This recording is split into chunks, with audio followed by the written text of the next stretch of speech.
Hello friends, Prajapati આપનું school of મેથેમેટિક્સના channel પર હાર્દિક સ્વાગત કરું છું.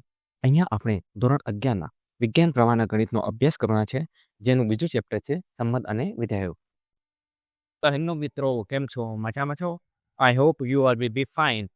તો આજે આપણે સ્વાધ્યાય 2.2ના દાખલા જોવાના છીએ, પરંતુ તે પહેલા આપણે સંબંધ એટલે શું, સંબંધનો વિસ્તાર એટલે શું, પ્રદેશ કોને કહેવાય અને સહપ્રદેશ કોને કહેવાય, એની જાણકારી મેળવવી ખૂબ જ જરૂરી છે, કારણ કે તેના વગર આપણને આ દાખલામાં ખબર નહીં પડે.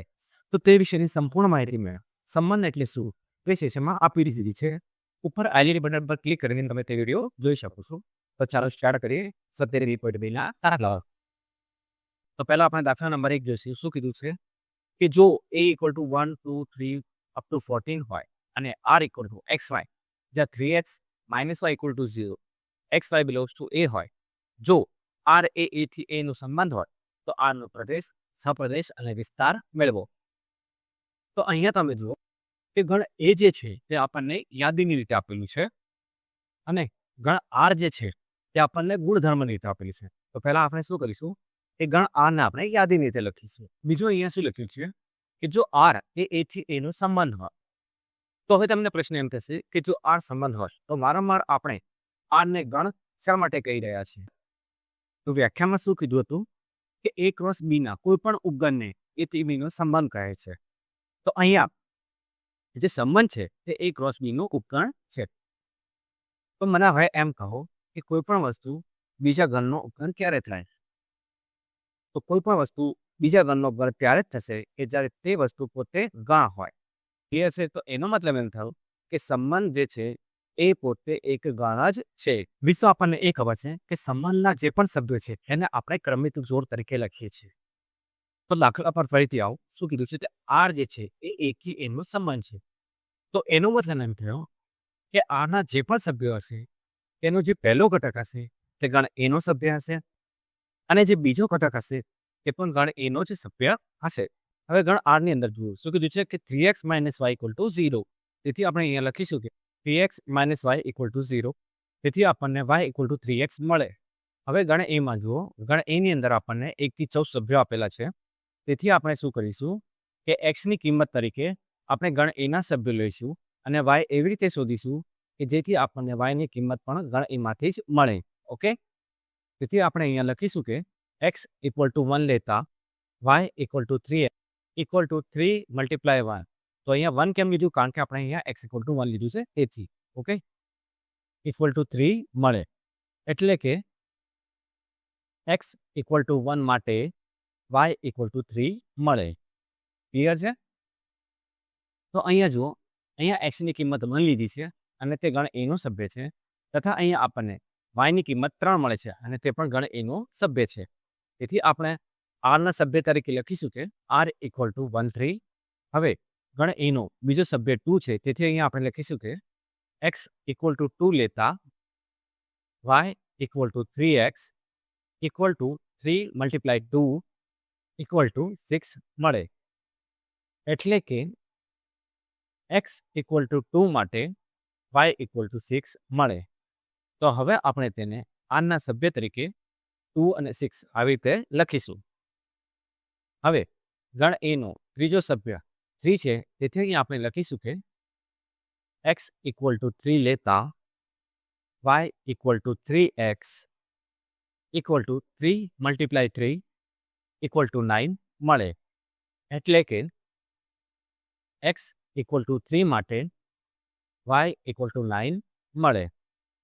તો આને આપણે ગણ r ના સભ્ય તરીકે 3 અને 9 આવી રીતે લખીશું. હવે ગણ a નો ચોથો સભ્ય 4 છે. તેથી અહીં આપણે લખીશું કે x = 4 લેતા y = 3x = 3 × 4 = 12 મળે.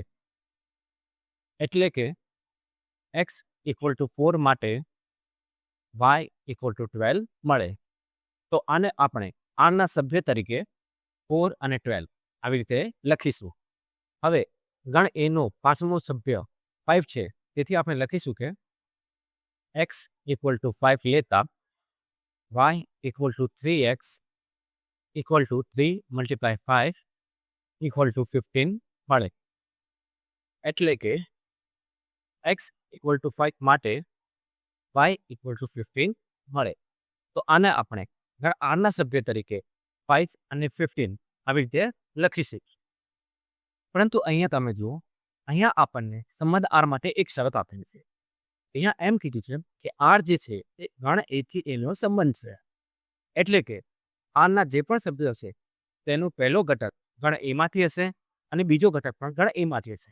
અહીંયા 5 અને 15ની વાત કરું તો જે 5 જે છે એ ગણ એનો તો સભ્ય છે, પરંતુ જે 15 જે છે એ ગણ એનું સભ્ય નથી.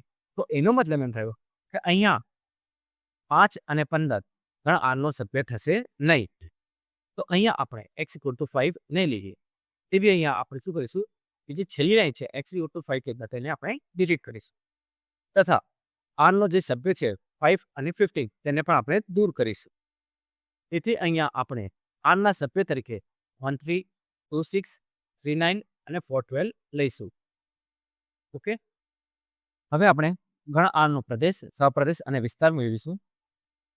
તો પહેલા આપણે ગણ આરનો પ્રદેશ મેળવીશું. તેથી અહીંયા આપણે લખીશું કે આરનો પ્રદેશ ઇક્વલ ટુ, હવે આપણને ખબર છે કે પ્રદેશ એટલે શું. તો ગણ આરના જે પણ સભ્યો છે તેના પ્રથમ ઘટકથી બનતા ગણને આપણે આરનો પ્રદેશ કહીએ છીએ. તો અહીંયા તમે કહો કે ગણ આરના જે પણ સભ્યો છે તેના પ્રથમ ઘટકો કયા કયા છે. તો અહીંયા આરના સભ્યનો પ્રથમ ઘટક 1, 2, 3 અને 4 થશે.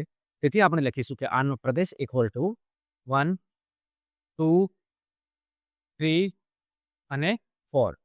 ઓકે, હવે આપણે આરનો વિસ્તાર મેળવીશું. તો લખીશું કે આરનો વિસ્તાર ઇક્વલ ટુ, તો હવે તમને ખબર છે કે આરના જે પણ સભ્યો છે તેના બીજા નંબરના જે ઘટકો છે તે આરનો વિસ્તાર થશે. તો અહીંયા તમે જુઓ કે આરના જે બીજા નંબરના ઘટકો છે એટલે કે 3, 6, 9 અને 12 તેનાથી બનતો જે ગણ છે તે આરનો વિસ્તાર થશે. તેથી આપણે અહીંયા લખીશું કે આરનો વિસ્તાર ઇક્વલ ટુ 3, 6, 9 અને 12. ઓકે, અને છેલ્લે શું કીધું છે કે આરનો સહપ્રદેશ શોધો. તો હવે તમને ખબર છે કે આર જે છે એ એથી એનો સંબંધ છે. તેથી જે બીજા નંબરનો ગણ છે એટલે કે ગણ એ તે આરનો સહપ્રદેશ થશે. તેથી આપણે અહીંયા લખીશું કે આરનો સહપ્રદેશ ઇક્વલ ટુ 1, 2, 3, 4 અને 14 સુધી. એટલે કે આરનો સહપ્રદેશ ગણ એ જ થશે. ઓકે, તો અહીંયા આપણે દાખલા નંબર 1 પૂર્ણ કરીએ છીએ. તો ચાલો હવે આપણે જોઈએ દાખલા નંબર 2 શું કીધું છે કે R equal to x y જ્યાં y equal to x plus 5 જ્યાં એક્સ એ 4થી નાની પ્રાકૃતિક સંખ્યા છે, x y belongs to n થાય તે રીતે એક સંબંધ એન પર વ્યાખ્યાયિત છે. આરને યાદીની રીતે લખો તથા આરનો પ્રદેશ તેમજ વિસ્તાર મેળવો. તો અહીંયા જુઓ, અહીંયા આપણને આર જે છે તે ગુણધર્મની રીતે આપેલું છે, બરાબર છે. અને આપણને શું કીધું છે કે આપણે આરને યાદીની રીતે લખવાનું છે.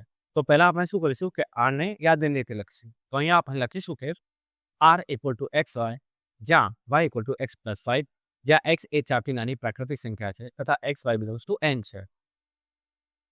તો અહીંયા જુઓ, અહીંયા આપણને 2-3 શરતો આપેલી છે. તો પહેલી શરત એ છે કે સંબંધ જે છે તે એન પર વ્યાખ્યાયિત છે. હવે એન પર વ્યાખ્યાયિત છે એનો મતલબ શું થાય તો પહેલા એ સમજીએ. તો તમને ખબર છે કે સંબંધના જે પણ સભ્યો છે તેને આપણે ક્રમિક જોડ વડે લખીએ છીએ, બરાબર છે. તો આ ક્રમિક જોડનો જે પહેલો અને બીજો ઘટક હશે તે બંને ઘટકો ગણ એનમાંથી હશે.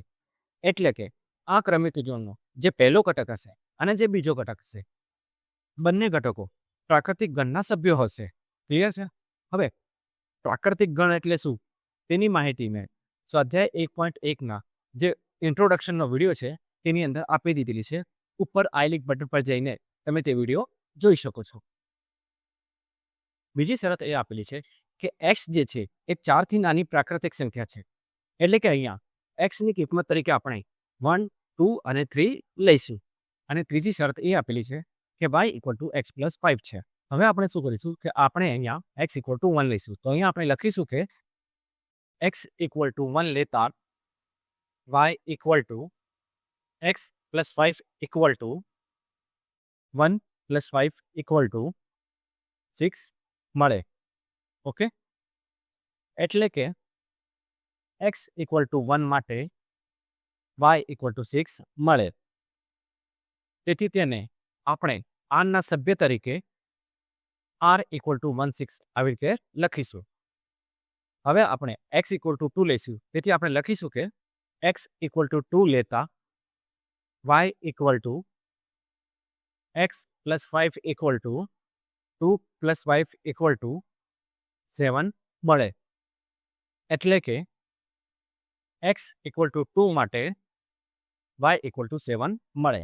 અને આને આપણે ગણ આરના સભ્ય તરીકે 2 7 આવી રીતે લખીશું. ઓકે, હવે આપણે x = 3 લઈશું. તેથી આપણે લખીશું કે x = 3 લેતા y = x + 5 = 3 + 5 = 8 મળે. એટલે કે x = 3 માટે y = 8 મળે. અને આને આપણે ગણ આરના સભ્ય તરીકે 3 8 આવી રીતે લખીશું. હવે અહીંયા આપણે x = 4 નહીં લઈએ. કેમ?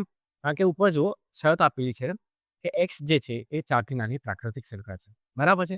એટલે આપણે અહીંયા x = 4 નહીં લઈએ. તો એનો મતલબ એમ છે કે આના આ ત્રણ સભ્યો થશે.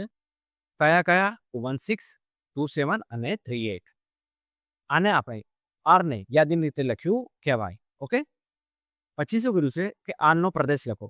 તો આરનો પ્રદેશ એટલે કે આરના જે પણ શબ્દો છે તેના પ્રથમ ઘટકોથી બનતો ગણ. તો અહીંયા આપણે લખીશું કે આરનો પ્રદેશ = તો અહીંયા જો કયા કયા ઘટકો પહેલા છે, તો અહીંયા આવશે કે 1 2 અને 3.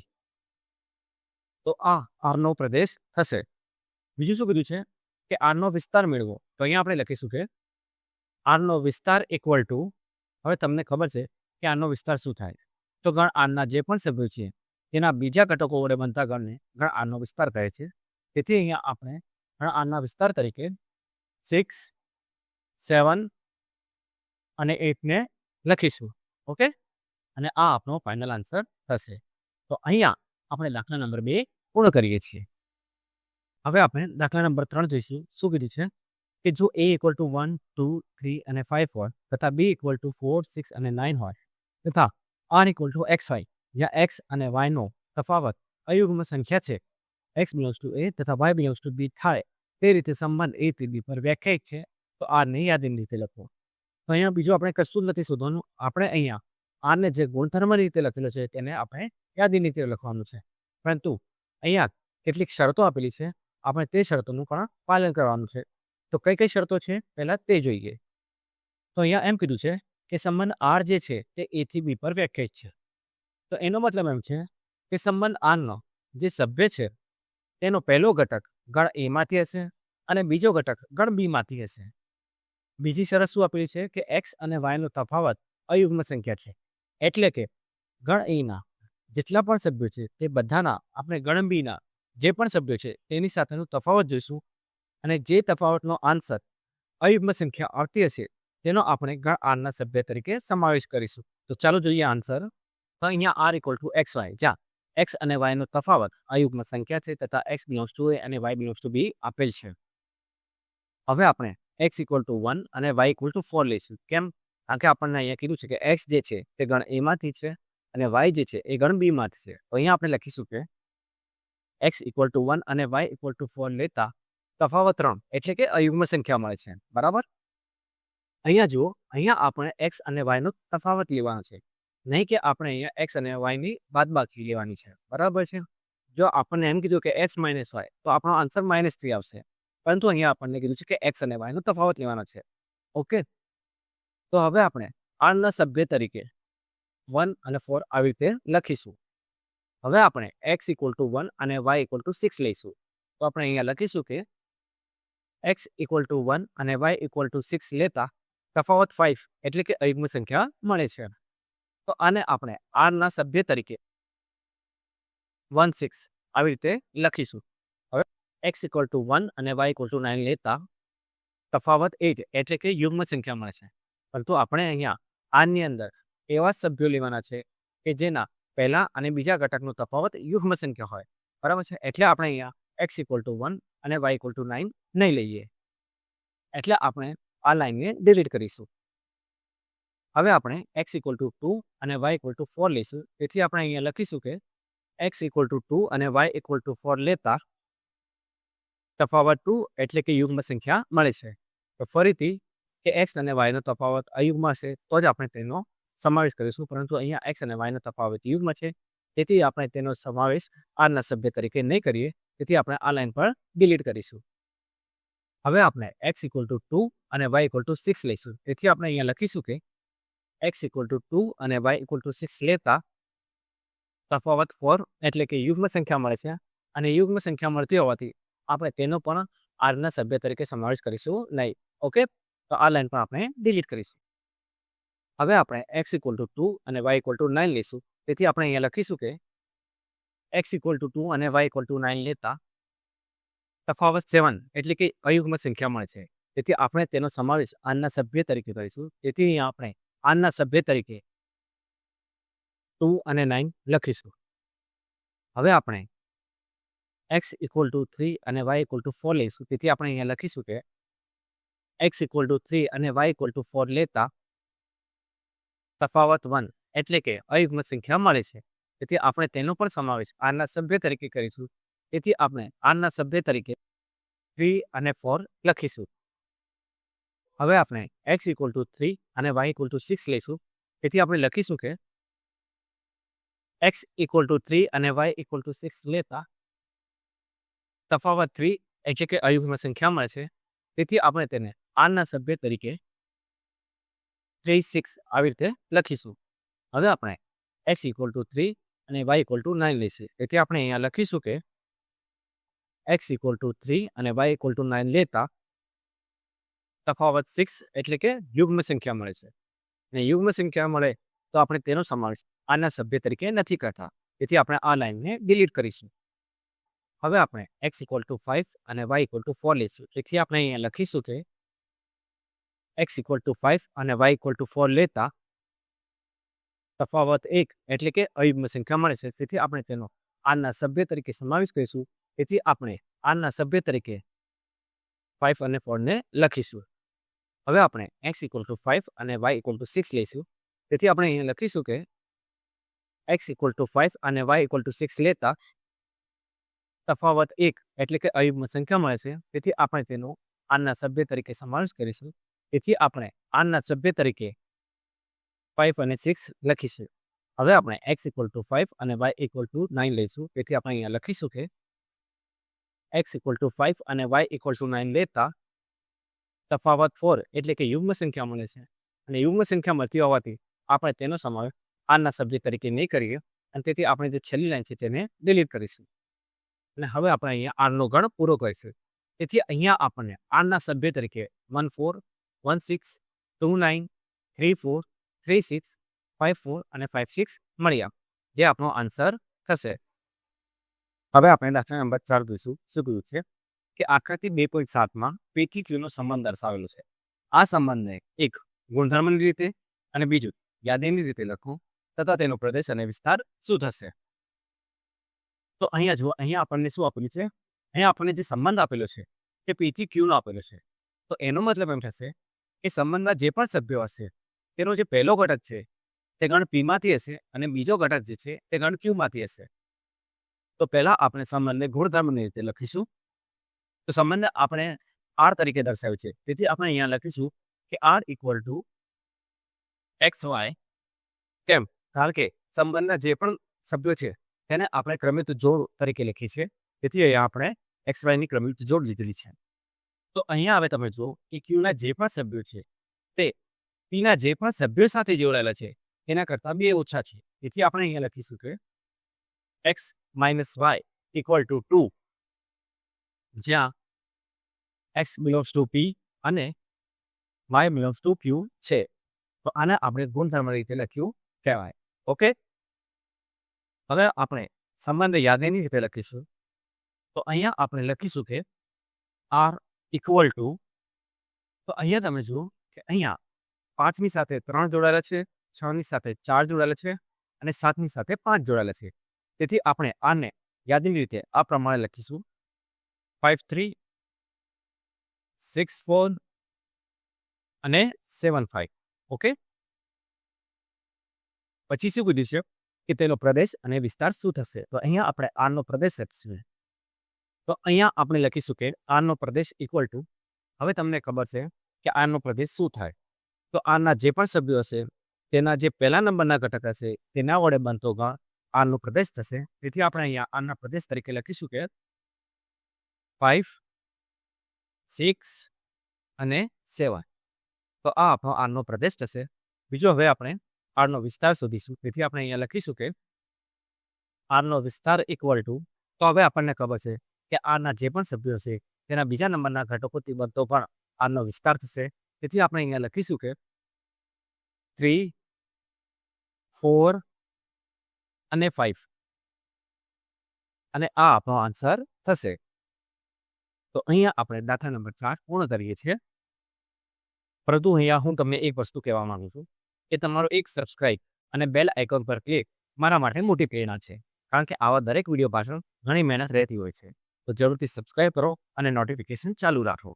તો ચાલો હવે આપણે આગળ વધીએ. હવે આપણે દાખલા નંબર 5 જોઈશું. તો હવે આપણે દાખલા નંબર 5 જોઈશું. શું કીધું છે કે જો a ઇક્વલ ટુ 1 2 3 4 અને 6 હોય તથા r ઇક્વલ ટુ ab, જ્યાં ab belongs two a, b a વડે વિભાજ્ય છે થાય તે રીતે સંબંધ r એ a પર વ્યાખ્યાયિત છે. તો ફર્સ્ટ આરને યાદીની રીતે લખો, સેકન્ડ આરનો પ્રદેશ મેળવો અને થર્ડ આરનો વિસ્તાર મેળવો. તો અહીંયા જો એ આપણને અહીંયા 1 2 3 4 અને 6 આપેલું છે. બીજું તો આર આપણને અહીંયા ગુણધર્મની રીતે આપેલું છે. તો પહેલા આપણે આરને યાદીની રીતે લખીશું. તો અહીંયા જુઓ એક શરત આપેલી છે કે આર જે છે એ a પર વ્યાખ્યાયિત છે. તો એનો મતલબ શું થાય? તો એનો મતલબ એમ થાય કે આરનો જે સભ્ય હશે તેનો પહેલો ઘટક અને બીજો ઘટક એ બંને ઘટકો ગણ એમાંથી જ હશે. બીજું શું કીધું છે કે બી એ a વડે વિભાજ્ય છે. તો આનો મતલબ એમ થશે કે આરના જે સભ્યો છે તેનો જે બીજો ઘટક છે તે પહેલા ઘટક વડે વિભાજ્ય છે. કેવી રીતે? તો ચાલો જોઈએ. તો અહીંયા આપણે લખીશું કે આર ઇક્વલ ટુ, તો પહેલા આપણે શું કરીશું? તો પહેલા આપણે a ઇક્વલ ટુ 1 લઈશું. તો અહીંયા જો કે ગણ એની અંદર 5 સભ્યો છે. તેથી મેં દર 5 કૌંસમાં પહેલો જે સભ્ય છે તે 1 લીધો છે. હવે આરના સભ્યનો બીજો ઘટક હું એવી રીતે લઈશ કે બીજો જે ઘટક છે તે પહેલા ઘટકથી વિભાજ્ય હોય. તો હવે અહીંયા હું b ઇક્વલ ટુ 1 લઈશ. તો મને ખબર છે કે 1 જે છે એ 1 વડે વિભાજ્ય છે. તેથી 1 1 જે છે તે આરનો સભ્ય થશે. હવે હું b ઇક્વલ ટુ 2 લઈશ. તો 2 પણ જે છે તે 1 વડે વિભાજ્ય છે. તેથી 1 2 જે છે તે આરનો સભ્ય થશે. હવે હું b ઇક્વલ ટુ 3 લઈશ. તો 3 જે છે તે પણ 1 વડે વિભાજ્ય છે. તેથી 1 3 જે છે તે પણ આરનો સભ્ય થશે. હવે હું b ઇક્વલ ટુ 4 લઈશ. તો ફરીથી 4 જે છે એ 1 વડે વિભાજ્ય છે. તેથી 1 4 જે છે તે આરનો સભ્ય થશે. હવે હું b ઇક્વલ ટુ 6 લઈશ. તો 6 જે છે તે પણ 1 વડે વિભાજ્ય છે અને તેથી 1 6 જે છે તે આરનો સભ્ય થશે. હવે હું a ઇક્વલ ટુ 2 લઈશ. ગણ એમાં 5 સભ્યો છે. તેથી મેં 2 ને 5 વખત લીધા છે. હવે હું b ઇક્વલ ટુ 1 લઈશ. તો અહીંયા તમે જુઓ 1 જે છે એ 2 વડે વિભાજ્ય છે? તો ના, 1 જે છે એ 2 વડે વિભાજ્ય ના થાય. તેથી 2 1 જે છે તે આરનો સભ્ય નહીં થાય. હવે હું b ઇક્વલ ટુ 2 લઈશ. તો તમે અહીંયા જોઈ શકો છો કે 2 જે છે એ 2 વડે વિભાજ્ય છે. તેથી 2 2 જે છે તે આરનો સભ્ય થશે. હવે b ઇક્વલ ટુ 3 લઈશું. પરંતુ તમને ખબર છે કે 3 જે છે તે 2 વડે વિભાજ્ય નથી. તેથી 2 3 જે છે તે આરનો સભ્ય નહીં થાય. હવે આપણે b ઇક્વલ ટુ 4 લઈશું. તો આપણને ખબર છે કે 4 જે છે એ 2 વડે વિભાજ્ય છે. તેથી 2 4 જે છે તે આરનો સભ્ય થશે. હવે આપણે b ઇક્વલ ટુ 6 લઈશું. ફરીથી આપણે કહી શકીએ કે 6 જે છે એ 2 વડે વિભાજ્ય છે. તેથી 2 6 જે છે એ આરનો સભ્ય થશે. હવે હું a ઇક્વલ ટુ 3 લઈશ. ગણ એમાં 5 સભ્યો છે. તેથી 3 ને આપણે 5 વખત લીધા છે. હવે b ઇક્વલ ટુ 1 લઈશું. પરંતુ આપણને ખબર છે કે 1 જે છે એ 3 વડે વિભાજ્ય નથી. તેથી 3 1 જે છે તે આરનો સભ્ય નહીં થાય. હવે આપણે b ઇક્વલ ટુ 2 લઈશું. આપણને ખબર છે કે 2 જે છે એ 3 વડે વિભાજ્ય નથી. તેથી 3 2 જે છે તે આરનો સભ્ય નહીં થાય. હવે આપણે b ઇક્વલ ટુ 3 લઈશું. પરંતુ તમને ખબર છે કે 3 જે છે એ 3 વડે વિભાજ્ય છે. તેથી 3 3 જે છે તે આરનો સભ્ય થશે. હવે આપણે બી ઇક્વલ ટુ 4 લઈશું, પરંતુ આપણને ખબર છે કે 4 જે છે એ 3 વડે વિભાજ્ય નથી, તેથી 3 4 જે છે તે આનો સભ્ય નહીં થાય. હવે આપણે બી ઇક્વલ ટુ 6 લઈશું, પરંતુ આપણને ખબર છે કે 6 જે છે એ 3 વડે વિભાજ્ય છે, તેથી 3 6 જે છે તે આનો સભ્ય થશે. તો અહીંયા આપણને એ ઇક્વલ ટુ 3 માટે બે સભ્યો મળ્યા, 3 3 અને 3 6. હવે આપણે એ ઇક્વલ ટુ 4 લઈશું અને ગણ એની અંદર 5 સભ્યો આવેલા છે, તેથી આપણે 4 ને 5 વખત લખ્યા છે. હવે આપણે બી ઇક્વલ ટુ 1 લઈશું, પરંતુ આપણને ખબર છે કે 1 જે છે તે 4 વડે વિભાજ્ય નથી, તેથી 4 1 જે છે તે આરનો સભ્ય નહીં થાય. હવે આપણે બી ઇક્વલ ટુ 2 લઈશું અને આપણને ખબર છે કે 2 જે છે એ 4 વડે વિભાજ્ય નથી, તેથી 4 2 જે છે તે આનો સભ્ય નહીં થાય. હવે આપણે બી ઇક્વલ ટુ 3 લઈશું, આપણને ખબર છે કે 3 જે છે એ 4 વડે વિભાજ્ય નથી, તેથી 4 3 જે છે તે આનો સભ્ય નહીં થાય. હવે આપણે બી ઇક્વલ ટુ 4 લઈશું અને 4 જે છે એ 4 વડે વિભાજિત છે જ, તેથી 4 4 જે છે એ આનો સભ્ય થશે.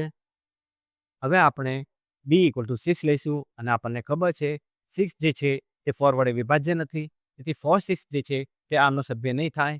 તો અહીંયા જુઓ, અહીંયા આપણને એ ઇક્વલ ટુ 4 માટે આરનો એક જ સભ્ય મળે છે 4 4. હવે આપણે એ ઇક્વલ ટુ 6 લઈશું, ગણ એમાં 5 સભ્યો છે, તેથી આપણે 6 ને 5 વાર લખ્યા છે. હવે આપણે બી ઇક્વલ ટુ 1 લઈશું, પરંતુ આપણને ખબર છે કે 1 જે છે એ 6 વડે વિભાજ્ય નથી, તેથી 6 1 જે છે તે આનો સભ્ય નહીં થાય. હવે આપણે બી ઇક્વલ ટુ 2 લઈશું, પરંતુ આપણને ખબર છે કે 2 જે છે એ 6 વડે વિભાજ્ય નથી, તેથી 6 2 જે છે તે આનો સભ્ય નહીં થાય. હવે આપણે બી ઇક્વલ ટુ 3 લઈશું, પરંતુ આપણને ખબર છે કે 3 જે છે તે 6 વડે વિભાજ્ય નથી, તેથી 6 3 જે છે તે આનો સભ્ય નહીં થાય. હવે આપણે બી ઇક્વલ ટુ 4 લઈશું અને આપણને ખબર છે કે 4 જે છે તે 6 વડે વિભાજ્ય નથી, તેથી 6 4 જે છે તે આનો સભ્ય નહીં થાય. અને છેલ્લે બી ઇક્વલ ટુ 6 લઈશું અને 6 જે છે તે 6 વડે વિભાજ્ય છે, તેથી 6 6 જે છે તે આનો સભ્ય થશે. તો અહીંયા આપણને એ ઇક્વલ ટુ 6 માટે આરનો એક જ સભ્ય 6 6 મળે છે. તો અહીંયા આપણને આરના સભ્ય તરીકે 1 1 1 2 1 3 1 4 1 6 2 2 2 4 2 6 3 3 3 6 4 4 અને 6 6 મળ્યા છે. હવે આપણે આરનો પ્રદેશ શોધીશું. આપણને ખબર છે કે આરના જે પણ સભ્યો છે તેના પ્રથમ ઘટક વડે બનતા ગણને આરનો પ્રદેશ કહે છે, તેથી આરનો પ્રદેશ ઇક્વલ ટુ 1 2 3 4 અને 6 થશે. હવે આપણે આરનો વિસ્તાર શોધીશું. તો આપણને ખબર છે કે આરના જે પણ સભ્યો છે તેના બીજા ઘટક વડે બનતા ગણને ગણ આરનો વિસ્તાર કહે છે, તેથી આપણે લખીશું કે આરનો વિસ્તાર ઇક્વલ ટુ 1 2 3 4 અને 6.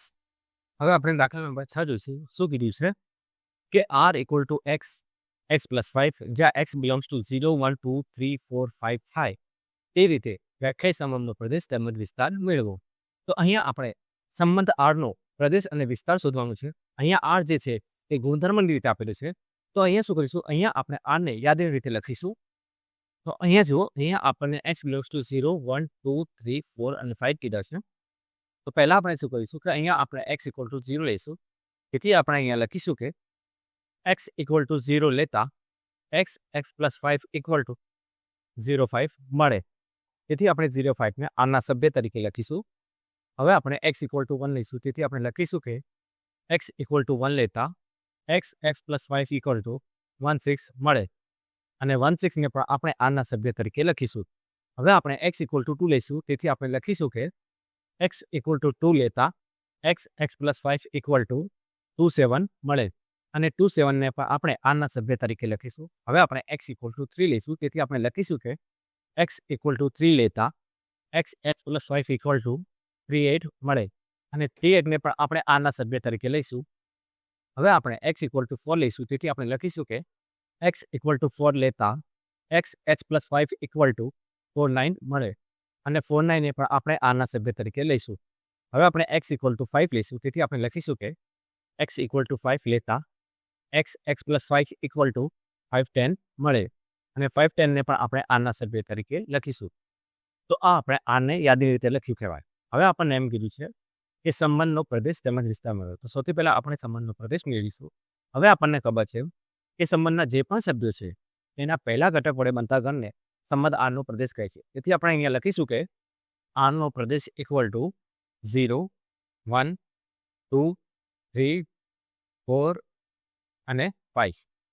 હવે આપણે આરનો વિસ્તાર શોધીશું. તો આપણને ખબર છે કે આના જે પણ સભ્યો છે તેને બીજા ઘટક વડે બનતા ગણને ગણ આરનો વિસ્તાર કહે છે. તેથી આપણે અહીંયા લખીશું કે આરનો વિસ્તાર ઇક્વલ ટુ 5, 6, 7, 8, 9 અને 10. તો અહીંયા આપણે દાખલા નંબર 6 પૂર્ણ કરીએ છીએ. તો દાખલા નંબર 7માં શું કીધું છે કે સંબંધ R equal to x cube, જ્યાં x એ 10 કરતાં નાની અવિભાજ્ય સંખ્યા છે ને યાદીના સ્વરૂપમાં લખો. તો અહીંયા જો અહીંયા સંબંધ આરને ગુણધર્મ રીતે લખેલું છે, અહીંયા આપણે તેને યાદી રીતે લખવાનું છે. બીજું અહીંયા શું લખ્યું છે કે અહીંયા જે x જે છે તે 10 કરતાં નાની અવિભાજ્ય સંખ્યા છે. તમને ખબર છે કે 10 કરતાં નાની અવિભાજ્ય સંખ્યા કોઈ કઈ થાય તો 1 તો નહીં આવે, કારણ કે આપણને ખબર છે કે 1 જે છે એ અવિભાજ્ય સંખ્યા નથી. પછી આવશે 2, 3, 5 અને 7. ઓકે, તો આ બધી સંખ્યાઓ જે છે તે 10 કરતાં નાની અવિભાજ્ય સંખ્યાઓ છે. તેથી આપણે અહીંયા લખીશું કે x ઇક્વલ ટુ 2, 3, 5 અને 7. હવે આપણે આરના સભ્યો શોધીશું. તો અહીંયા લખીશું કે x ઇક્વલ ટુ 2 લેતા x ક્યુબ ઇક્વલ ટુ 2/8 મળે.